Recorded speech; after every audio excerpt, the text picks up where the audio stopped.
Hello guys, I am Asif Ali and you're watching CGHOW video, and today I have created this effect. Actually effect is very simple, but this movement, this square movement in Unreal Engine Niagara, this emitter is moving without any spline. It's just moving in emitter with some custom module. So let's try this, how I create this. So let's start this in this empty Unreal Engine 5 project, and I will create a Niagara, and this is my fountain and I'll call it this FX.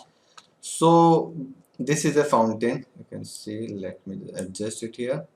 Okay, and let me one more thing, let me do a previous setting.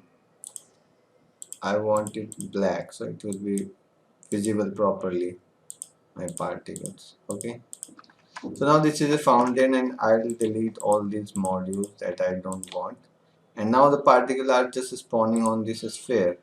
And if I make it 0, the radius 0 point is just spawning on a point. And if you want to make a circle of